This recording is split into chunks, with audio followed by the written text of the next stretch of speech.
বিএনপির একটি ইফতার মাহফিলে অনলাইন বক্তব্য দিয়েছেন বিএনপির ভারপ্রাপ্ত চেয়ারম্যান জনাব তারেক রহমান। সেখানে তাকে কোট করছি, ধর্মীয় উগ্রবাদীদের অপতৎপরতা ও চরমপন্থা নিয়ন্ত্রণে ব্যর্থতার পরিচয় দিলে উগ্রবাদী জনগোষ্ঠী ও পরাজিত ফেসিবাদী অপশক্তি দেশে আবার গণতন্ত্রের কবর রচনা করবে, অপরদিকে গণতান্ত্রিক বিশ্বে বাংলাদেশের ইমেজ সংকটে পড়তে পারে।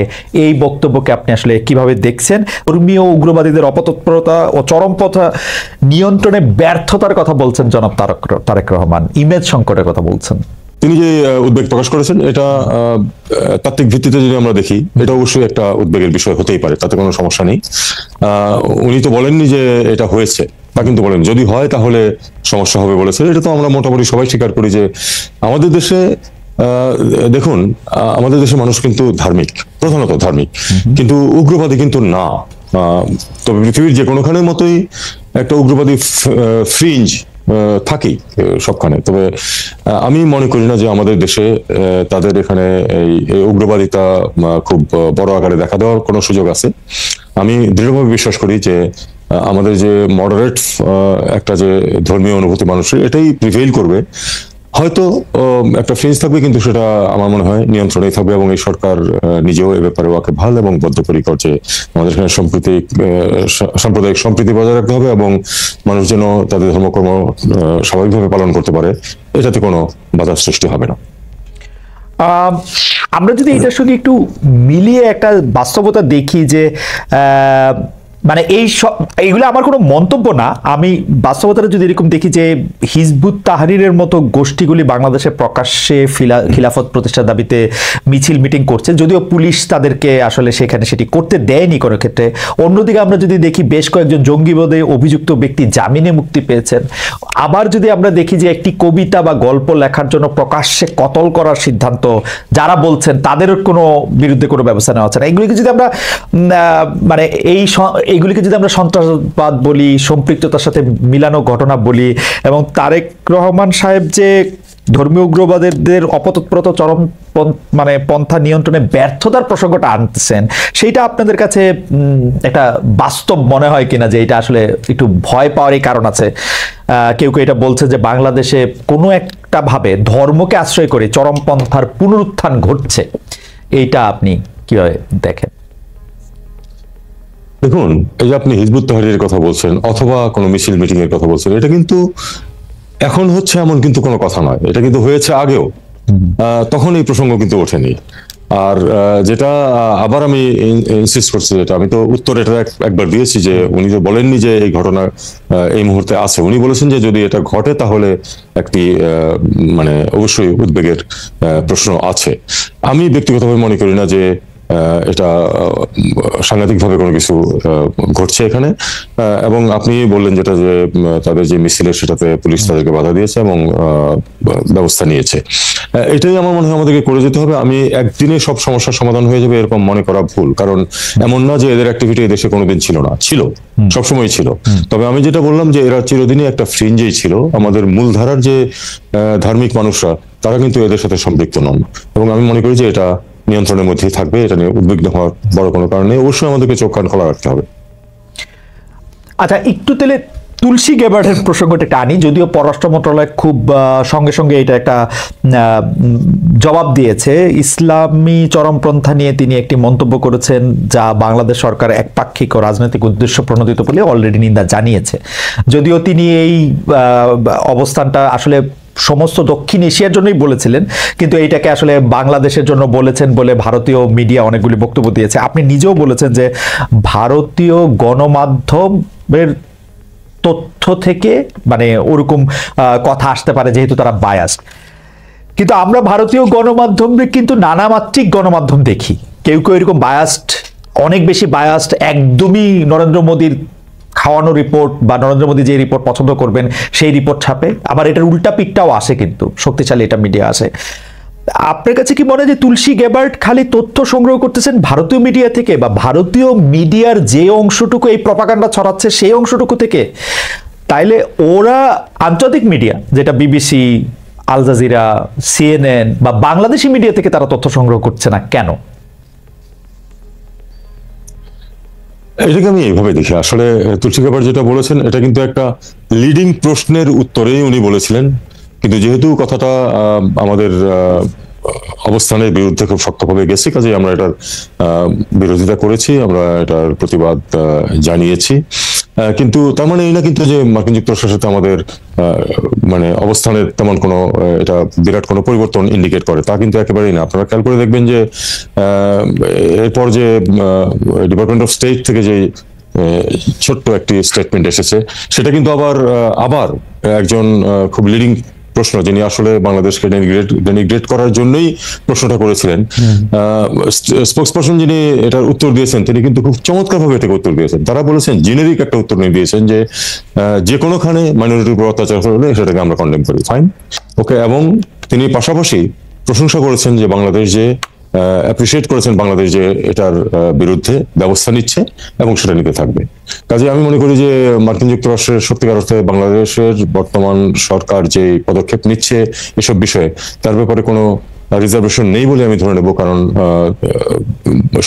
মার্কিন সরকারের প্রতিনিধিত্বমূলক প্রতিষ্ঠান তো হচ্ছে ডিপার্টমেন্ট অফ স্টেট, তাদের যে স্টেটমেন্ট, কাজে সেটাতে আমি মনে করি যে এটা এক ধরনের, যদিও তুলসী গাবার্ডের বক্তব্যে এক ধরনের একটা উদ্বেগ সৃষ্টি হয়েছিল, আমি মনে করি যে এটা আসলে কেটে গেছে, এই জিনিসটাকে আমরা এখন সেটেল হয়ে গেছে বলেই ধরে নেব।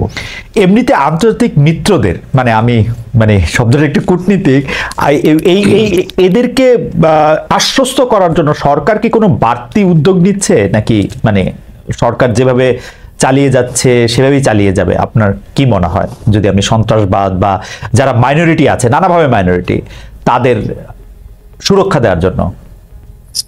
এ ব্যাপারে আমাদের খুব স্পষ্ট অবস্থান, সেটা হলো যে যারাই মনে করছেন যে এখানে কোনো সমস্যা আছে, তারা আসুন দেখুন এবং আপনাদের অভিমত ব্যক্ত করুন।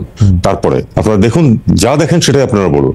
কারণ আপনারা হয়তো খেয়াল করেছেন যে গত একেবারে শুরু থেকেই গত 6-7 মাস যাবতীয় যে একটি আপনার ভারতীয় মিডিয়াতে যে একটা হাইপ সৃষ্টি করা হচ্ছে এ ব্যাপারে, সেটা কিন্তু তাদের কয়জন এখানে এসেছে রেয়ার। তো আমি তো আমার পরিচিত যারা ছিলেন তাদেরকে বলছি, আপনারা আসুন, এসে দেখেন, দেখে গিয়ে রিপোর্ট করেন। আপনারা জানেন যে আমি 9 বছর ভারতে চাকরি করেছি, বাংলাদেশের মিশন সময়ে, কাজে আমার সেখানে প্রচুর বন্ধু বান্ধব আছে। তো আমি তাদেরকে বলেছি, তোমরা আসো, দেখো, তারপরে গিয়ে রিপোর্ট করো। ভারতীয় মিডিয়া আমি একটু দুঃখ প্রকাশ এখানে করতে চাই, সেটা হলো যে আসলে ভারতীয় মিডিয়ার আমি যা দেখে এসেছিলাম ধরুন আজকে থেকে 20-30 বছর আগে, সে তুলনায় ভারতীয় মিডিয়ার অনেকখানি অবনমন ঘটেছে বলে আমার বিশ্বাস। আমি খুবই দুঃখ পাই এটাতে, কারণ আসলে ভারতীয় মিডিয়া খুব একটি উচ্চমানের মিডিয়া ছিল, কিন্তু এখন আপনারাও জানেন যে আসলে তারা অনেকটাই এক পেশে হয়ে গেছে। আমি একটু গণযোগাযোগের ছাত্র হিসেবে আমি একটু সাফাই গাইতে চাই যে ভারতীয় মিডিয়া বলতে আমরা যাদেরকে আসলে বেশি দেখতেছি, রিপাবলিকান টিভি, আজ তক বা আনন্দবাজার গ্রুপের বাইরেও আসলে ভারতীয় মিডিয়া রয়েছে এবং তাদের অনেকেই কিন্তু ভালো রিপোর্ট করছে, কিন্তু আনফরচুনেটলি তাদের ব্যাপারটা বা তাদের রিপোর্টগুলি আমাদের চোখের সামনে কম আসতেছে। আমরা প্রপাগান্ডা জাতীয় রিপোর্টই আসলে আমরা এখান থেকে ভোক্তা হিসেবে বেশি দেখতেছি। কারণ আমি নিজে দেখি যে ভারতীয় সাংবাদিকদের মধ্যে অনেকেই শেখ হাসিনার অনেক বড় সমালোচনা করছেন। অনেক ভারতীয় সাংবাদিক, ভারতীয় গণমাধ্যম কেন শেখ হাসিনাকে ভারতে আশ্রয় দেওয়া হলো সেটি নিয়ে প্রশ্ন তুলেছেন, একবার দুবার না, বড় বড় প্রশ্ন তুলেছেন। কিন্তু আমাদের সামনে আসলে কেন জানি মানে রিপাবলিকান টিভি, আজ তক ওরাই বেশি উদাহরণ হয়ে থাকতেছে। মানে আমি দেখুন, আসলে হয় কি, মানে তাদের সেন ভয়েস যেটা আছে that has been drowned out by the hullabaloo. এটা কিন্তু একটা অত্যন্ত খারাপ লক্ষণ। এটা শুধু খারাপ লক্ষণ শুধু যে আমাদের জন্য তা না, এটা ভারতের জন্য আমি মনে করি না খুব ভালো কোনো কিছু। কিছুদিন আগে আপনারা দেখেছেন হয়তো যে সুহাসিনী হায়দারের সাথে আমি একটা ইন্টারভিউ দিয়েছি ইয়ে থাকবে, এখানে তো কোনো সমস্যা হয়নি, কিন্তু সেটা কতটুকু প্রচার পায় আর দেখুন এই যে নেগেটিভ প্রচারণা কতটুকু প্রচার পায়, সেটা হলো একটা দেখার বিষয়। আমার মনে হয় আমাদের দর্শকদেরও আসলে যারা এরকম নেগেটিভ প্রপাগান্ডা করে তাদের এত বেশি দেখবে কিনা এটা নিয়ে আসলে এইটাও একটু আসলে ভেবে দেখার দরকার আছে মনে হয়। যে মানে আমি কেন দেখবো? একটা জিনিস কি, আপনি তো মিডিয়ার মানুষ, একটা জিনিস হলো যে গুড নিউজ সাধারণত নিউজ হয় না, ব্যাড নিউজকে নিউজ করা হয় সবসময়। গুড নিউজ যদি 10টা থাকে সেটা যা গুরুত্ব পায়, একটা খারাপ খবর কিন্তু তার থেকে অনেক বেশি গুরুত্ব পায়। এবং এটাকে কিন্তু আপনি মাল্টিপ্লাই করেন, এটাকে পুনঃপ্রচার করতেই থাকেন, সেটা তো অনেক আগে থেকে দ্বিতীয় বিশ্বযুদ্ধের সময় থেকে এই ফিলোসফি চলে আসছে, সেটা আমার মনে হয় করে যাচ্ছে। না, কিন্তু আমি আমি আমি আমি আপনার কথা একদম কিন্তু ঘটনা হচ্ছে যে খবর হচ্ছে এমন একটা জিনিস, খবর যদি মিথ্যা খবর, ফরমালিন, কার্বাইড, এগুলি কিছু দিয়ে বাঁচানো যায় না। মিথ্যা খবরটা আসলে প্রকাশিত হয়ে পড়ে। তো যারা মিথ্যা খবর দেয় বা প্রপাগান্ডা করে তাদের প্রতি তো আর আমাদের এরকম আস্থা থাকার উচিত মানে কথা না। আমি মনে করি যে আপনি একটা খারাপ খবর আরো 10 ভাবে দিলেন, সেটা ঠিক আছে, কিন্তু যারা একটা প্রপাগান্ডা করছে, প্রচার করতেছে, মিথ্যা কথা বলতেছে, তাদেরটাও কেন আমাদের শোনা দরকার? আমি আমার হাইবার আমরা পরবর্তী প্রসঙ্গে যাই, যে মানে সাংবাদিকতা নিয়ে তো আসলে কথা বলাই যায়। সেটা হচ্ছে যে দর্শকদের মধ্যে অনেকে আপনাকে অনুরোধ করেছেন আপনি আসবেন বলে, এটা আমাদের বলা দায়িত্ব হয়ে গেছে যে ইতালির ভিসা পাওয়া যাচ্ছে না, 60,000 মানুষ গত 2 বছর ধরে ঝুলে আছে, এরকম একটা কথা তারা বলতেছেন। এইটা ব্যাপারে আপনার জানা আছে কিনা, মানে এখানে প্রবলেমটা কোথায় হয়েছে, তারা আপনাকে অনুরোধ করেছেন এই ব্যাপারে একটু আলোকপাত করতে? আমি খুব এখানে খুব ফ্র্যাঙ্কলি কিছু কথা বলতে চাই। এই ব্যাপারটা নিয়ে আমি শুধু যে জানা আছে তাই না, আমি এটাতে ওতপ্রোতভাবে জড়িত। আমি চেষ্টা করছি এই জটটা ছাড়াতে, এবং ইটালিয়ানরা প্রথমে একটু বেশ এগিয়েছিল যে 3-4 মাসের মধ্যে শুরু হয়ে পরবর্তী 6 মাসের মধ্যে সমাধান হয়ে যাবে, কিন্তু পরে ইটালির অভ্যন্তরীণ একটা আইন বা নিয়ম পরিবর্তন হয়েছে, যে কারণে আমাদেরকে অনেক দেরিতে পড়ে যেতে হচ্ছে। এখানে বিষয়টা হচ্ছে যে তারা প্রতিটা কেস তারা পরীক্ষা করে দেখে তারপরে ক্লিয়ার করছে। এগুলি কিন্তু সব বেশিরভাগই এমপ্লয়মেন্ট ভিসা অথবা ফ্যামিলি ইউনিয়নের প্রশ্ন। এখন অনেক ক্ষেত্রে দেখা গেছে যে যেখানে হয়তো কোনো একজন 2 জন বা 3 জন লোককে চাকরি দিতে পারে, সেখানে 10 জন লোককে চাকরি দিয়ে দিয়েছে। এটা ঘটেছে, এবং এটা এখানে দুর্নীতি জড়িত, আমাদের লোকেরা জড়িত এবং ইটালির লোকেরাও জড়িত। মানে এটা এখানে প্রচুর অর্থের আদান প্রদান হয়েছে, যে কারণে এক একজনের যেতে আমি শুনতে পাই যে 12 থেকে 15 লাখ টাকা নাকি খরচ হয় এক একজন মানুষের এখান থেকে যেতে। এবং এই টাকার তো খুব সামান্য অংশ আসলে প্রকৃত সরকারি নিয়মে ব্যয়ের অংশ, অত্যন্ত সামান্য।